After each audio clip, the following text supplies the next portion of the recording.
FIR दर्ज नहीं हो रही है। और मुझे मुख्यमंत्री जी से निवेदन है कि लोग कहते हैं आपका शासन आ गया, महिलाओं की सुनी जाएगी, और यहाँ समाज में सभी लोग कहते हैं कि सबका फैसला हो गया, तुम्हारा क्यों नहीं फैसला हो पा रहा है।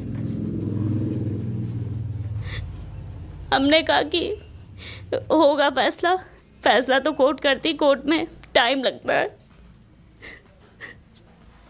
जैसा कि आप देख रहे हैं कि महिला पीड़ित है, महिला जो है रो रो कर बुरा हाल है, लगातार ये चक्कर काट रही है। 20 तारीख हो गया, चाहे ये थानेदार बैठे हों मुंशीगंज थाना, या आप चले जाइए गौरीगंज में एडिशनल साहब बैठे हैं, बात ही बात है, काम कुछ नहीं है। महिला चक्कर काट रही है और बड़ी बड़ी हेडिंग आप देखिएगा पेपर में कुछ चाटुकारों के द्वारा छाप दी जाती है। महिला सशक्तिकरण यही हो रहा है, महिला के साथ अत्याचार हो रहा है, कोई सुनने वाला नहीं है, एफआईआर तक नहीं हो रहा है। अब आप सोच रहे हैं धंधा चल रहा है तेज़ी के साथ, आप आइए जाइए एप्लीकेशन दीजिए, कोई मतलब नहीं, फ़ोटो खिंचाइए वापस जाइए। एक महिला के साथ अन्याय हो रहा है, इधर उधर चक्कर महिला जो है इसके द्वारा मारा जा रहा है, इसी तरह से एप्लीकेशन जा रहा है। और यही हकीकत है योगी आदित्यनाथ जी आपके पुलिस प्रशासन की। तो आप शासन प्रशासन से क्या चाहती हैं? हम शासन प्रशासन से, ये जो 4 जनवरी में को मेरा अटैम्प्ट टू मर्डर कराया गया था पश्चिम द्वारा में, मैंने उसके लिए भी बहुत रिपोर्ट लिखवाई, हेड ऑफिस तक मैंने फ़ोन किया, लेकिन उन्होंने क्या कहते हैं मेरे ही ऊपर उल्टी 4 सीट लगा दी। क्योंकि मेरे पास पैसे नहीं है ना देने के लिए, मेरे पास घूस देने के लिए पैसे नहीं, इसलिए मेरा काम नहीं हो पा रहा है जी। मैं यही प्रार्थना करना चाहती हूँ, मेरे जैसी पता नहीं कितनी महिलाएं जिनके पास पैसे नहीं तो उनका काम नहीं होगा, ना उन्हें न्याय मिलेगा। पैसे देके फाइल रुकवा दी जाती है, पैसे देके 1 साल से दहेज प्रथा पे इनके ऊपर लिखा है, कोई कार्रवाई नहीं की गई है, और वो उसका मनोबल बढ़ गया है। वो हमें इसके बाद भी मारता पीटता है, वो कहता है कि जो करना कर लेना, जाओ कोर्ट से फैसला कर लो। हमारे पति अनुराग पांडे, जहाँ हमारी शादी हुई है बल्दी राय जोखू पांडे का पुरवा, जिला सुल्तानपुर, वहाँ हमारी शादी हुई थी। लेकिन हमारे ससुराल वाले और हमारे पति दहेज की मांग के लिए मुझे मानसिक और मुझे मेंटली और फिजिकली टॉर्चर करते थे। मैं अनुभव पांडे, अंकित पांडे, हर्षित पांडे और इनके और भी घर वाले, चाची सास मेरी हो गई, श्रद्धा पांडे, शिव अचल पांडे और सच्चिदानंद पांडे, ये लोग मुझे हमेशा मेंटली और फिजिकली टॉर्चर करते थे दहेज के लिए। इन लोगों के ऊपर दहेज का मुकदमा दर्ज हो गया है और ये लोग मेरी हत्या कराना चाहते हैं ताकि ये लोग अपने दहेज के मुकदमे से सेफ हो सकें। इसलिए ये लोग मेरे हत्या कराना चाहते हैं, मुझे रास्ते से हटाना चाहते हैं कि इन लोगों को जेल ना हो, दहेज का मुकदमा आगे ना बढ़ा दिया जाए। और इन्होंने मेरे 4-5 बार इन्होंने मेरी जान लेने की कोशिश करी है, लेकिन हम किसी न किसी माध्यम से हम बचाए जा चुके हैं। 4 जनवरी को इन्होंने पश्चिम द्वारा में मेरे ऊपर जानलेवा हमला करवाया। इसके बावजूद पोस्ट ऑफिस में भी इन्होंने मुझे जान से मारने की धमकी दी और जान से मेरा गला तक दबा दिया कि मुझे मार डालूंगा, शासन प्रशासन कुछ नहीं करती हूँ, कहती पैसे भराऊंगा हर जगह। और मेरा शासन प्रशासन कुछ नहीं बिगाड़ सकती। मेरी शासन प्रशासन से रिक्वेस्ट है कि मुझे न्याय दिलाया जाए। अभी आपने देखा कि क्या है, बाकी स्टोरी के लिए आप लोग शेष वीडियो देखना ना भूलें। नमस्कार, मैं त्रिपुरारी पांडे। आज हमारे पास एक विभा तिवारी जी हैं, ये पीड़ित हैं। इनको किसी के द्वारा सूचना मिलती है कि एक पांडे जी हैं, चलिए इनके पास पहुंचते हैं। पत्रकार तो बहुत हैं, इनको सूचना मिली कि वहाँ चलेंगे तो खबर हमारी ज़रूर दिखाई जाएगी, मेरी आवाज़ उठाई जाएगी। तो इन्होंने एक एप्लीकेशन भेजा था हमारे पास। एप्लीकेशन जैसे हमारे हाथ में आता है तो हमने संपर्क किया इनसे कि पूछते हैं क्या मामला है, क्या सच्चाई है, क्या नहीं। पहले तो मैं आपको ये बताना चाहूँगा कि यह खबर आरोप पर आधारित है। चैनल सत्यता की पुष्टि नहीं करता है। पीड़ित की बात सरकार तक पहुँचाना यही चैनल का जो है मूल काम है। विभा तिवारी जी हैं, इनके द्वारा एप्लीकेशन 20/12/24 को ये एप्लीकेशन है। ये चीज़ संबंधित अधिकारी को इनके द्वारा दिया जाता है। इनकी शादी कुछ दिन स्टार्टिंग में हुई थी, अभी मैं इनसे बात करता हूँ। इनका कहना ये है कि जब से शादी हुई है तब से मैं दर दर की ठोकरें खा रही हूँ। जहाँ शादी हुई है उनके द्वारा हमको मारा जा रहा है, पीटा जा रहा है। अब कारण क्या कि शादी हुई तो दहेज में हमको आपने 4 व्हीलर नहीं दी, ये नहीं दी, वो नहीं दी, जो भी है। लगातार इनके साथ घटना हो रही है। इनके द्वारा संबंधित अधिकारी को जैसे सूचना लगातार दिया जा रहा है, इनको बार बार जान से मारने की धमकी, आते जाते रास्ते में घटना दुर्घटना लगातार इनके साथ हो रहा है। सूचना संबंधित थाने को दिया जा रहा है। आज तक FIR नहीं हुआ। 20/12 को दिया गया, आज 25 तारीख है। अब 25 तारीख हो गया, 5 दिन का समय बीत गया। इनके द्वारा जो भी कार्रवाई की गई भी मैं इनसे इस संबंध में जो भी होता है मैं पूछता हूँ। आज तक उस शख्स के खिलाफ कार्रवाई नहीं हुई। क्या पुलिस प्रशासन चाहती है कि किसी के साथ घटना दुर्घटना हो जाए? किस इंतजार में है? योगी आदित्यनाथ जी के द्वारा यह कहा जाता है कि महिलाओं की सुरक्षा पहले होगी, लेकिन इनकी पुलिस सुनने को नहीं तैयार है। महिला दर दर की ठोकरें खा रही है, किराए के रूम पर किसी तरह से जीवन यापन उसका जो है हो रहा है। मैं पुलिस प्रशासन से पूछना चाहता हूं कि क्या अगर उनकी माँ, बेटी, बहन होती तो क्या इस तरह से जैसे दर दर ठोकरें खाने के लिए इनको छोड़ दिया गया, क्या उनके द्वारा भी अपने माँ, बहन, बेटी के साथ ऐसे ही होता जैसे इनके साथ हो रहा है? क्यों नहीं सुनी जा रही है? क्यों FIR नहीं किया जा रहा है? आइए इनसे बात करते हैं।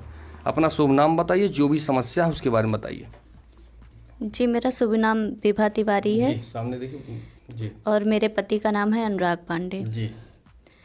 सर, हमारी शादी 21 अप्रैल 2019 में हुई थी जी। फिर उसके बाद से 1 साल तक किसी तरह चली। फिर उसके बाद से बस यही है कि मतलब दहेज नहीं मिला मुझे। मतलब उनके पिताजी चाहते थे कि एक प्लाट दीजिए रहने के लिए, गाड़ी दीजिए। गाड़ी की मांग तो उनकी पहले की गई थी, लेकिन गाड़ी नहीं दी जा सकी। एक गाड़ी दी गई है। कहा गया था कि मतलब ठीक है, मतलब हमारी अगर व्यवस्था बन जाती है फ्यूचर में तो आपको गाड़ी दी जाएगी।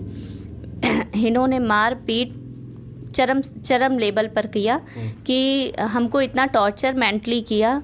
हमेशा भद्दी गालियां देना, मेरे ऊपर चाय फेंक देना, बिना बात के ही गुस्सा हो जाना कि मतलब मुझे इतना टॉर्चर किया गया कि हम अपनी जान लेने के लिए खुद मतलब हम सुसाइड कर लें। मुझे मेंटली रूप से, फिजिकली रूप से बहुत टॉर्चर किया इनके घर वालों ने। यहाँ भी जगह जगह मेरी बेइज्जती करते हैं। जगह जगह इनके पिताजी कहते हैं कि हम कैरेक्टरलेस हैं। और जहाँ भी हम जॉब करना की सोचते हैं कि अगर हम जॉब करें तो वहाँ के कर्मचारियों को मेरे प्रति भड़काते हैं कि वो महिला अच्छी नहीं है। जहाँ मेरा उठना बैठना होता है रिश्तेदारों में, मतलब इन्होंने मेरा जीना हराम कर दिया है। इन्होंने मुझे छोड़ दिया है, ना मुझे किसी प्रकार का कोई मेंटेनेंस दे रहे हैं। और अगर हम अपने जीवन यापन के लिए कुछ करना चाहते हैं तो वहाँ पे भी जाकर इनके कर्मचारी जो भी हैं ये सब भड़काते हैं लोगों को कि मतलब ये अच्छी महिला नहीं, आप इसे जॉब पर मत रखिए। हम अपना खर्चा कैसे चलाएं, हम ये पूछना चाहते हैं। और पोस्ट ऑफिस 6 तारीख को हम गए हुए थे पैसे निकालने के लिए, मुझे ज़रूरत थी। तो बगल में ही ये खड़े थे, हमें अंदर नहीं जाने दिया। उन्होंने कहा कि यहाँ कैमरे नहीं लगे हैं, मैं मार लूँगा और कोई नहीं आएगा। उस समय 2 बजे का टाइम था, कोई नहीं था।